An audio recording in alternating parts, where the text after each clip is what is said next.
Chapter 10: A New Path and an Ancient Fan. Mina thought about the shooting star, or meteor as she now knew it.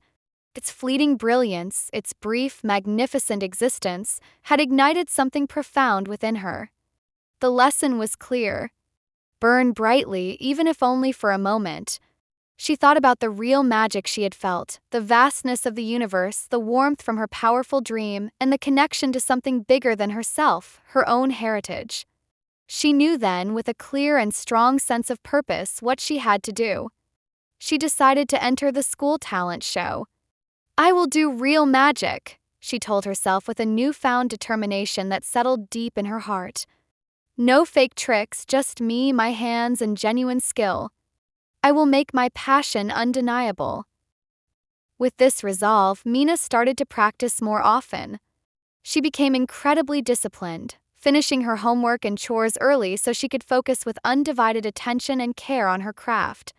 She created a rigorous daily schedule, timed to the minute. With a newfound focus, she paid attention to every tiny detail, concentrating on every precise move, studying her hands in slow-motion video playback. She took her cards and coins again and again, trying to make them vanish and appear. Her fingers, which had often been slow and clumsy, were now becoming faster and more confident, dancing across the cards with a newfound elegance.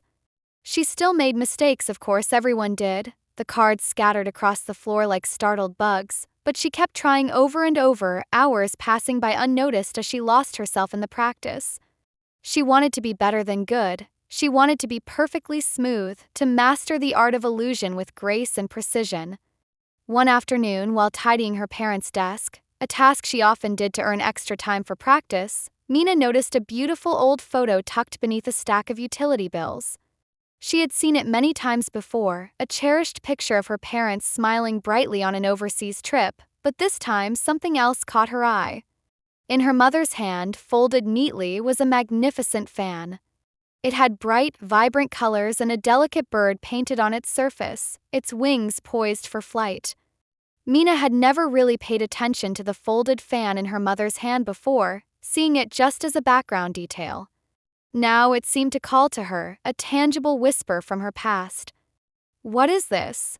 Mina asked her mom, picking up the photo, her voice filled with a new curiosity, the discovery feeling momentous.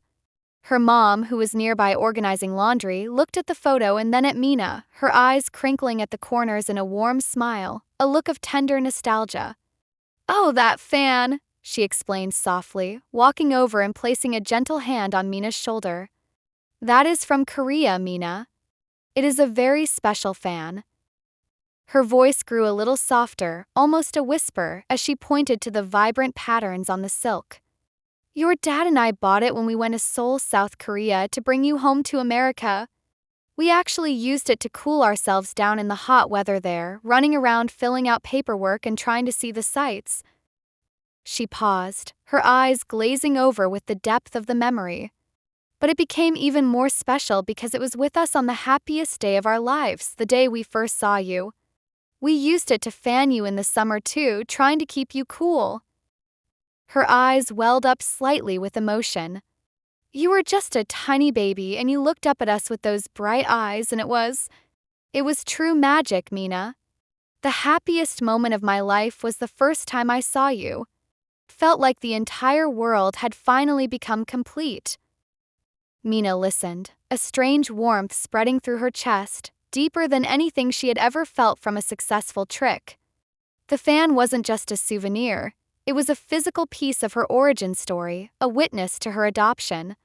She looked at the fan intensely in the photo. It suddenly felt like the beautiful hanbok from her dream, another whisper from a world she was only just beginning to know. She remembered the unique taste of the kimchi from the restaurant, a flavor that had surprised and delighted her. She felt a strong pull in her heart, a sense that there was so much more to learn about where she came from, about her first home, even if she couldn't remember it. "Maybe my roots are also magic," she thought, a powerful new idea taking firm hold in her mind. Her mom, seeing the intense interest and connection in Mina's eyes, went to a special cabinet in the living room, opening it with a quiet click. With gentle hands, she carefully retrieved the actual fan, protected inside a sheer silk sleeve, and gave it to Mina with an incredible sense of pride and amusement. The fan felt smooth and ancient in Mina's hands, its wood worn soft, a real link to her past. Mina practiced her magic with the fan nearby, sometimes holding it, feeling its smooth, worn wood. She thought about the intricate patterns on the fan, each line and color telling a story of patience and artistry. She thought about her dream, about the ancestors who looked like her. She wanted her magic to be beautiful too, not just clever or flashy. She wanted it to be real, like the fan, like her dream, like the true wonder she felt looking at the stars. It was like she was finally turning over a new leaf, opening a new chapter where her magic and her identity were beautifully intertwined, her craft now infused with meaning.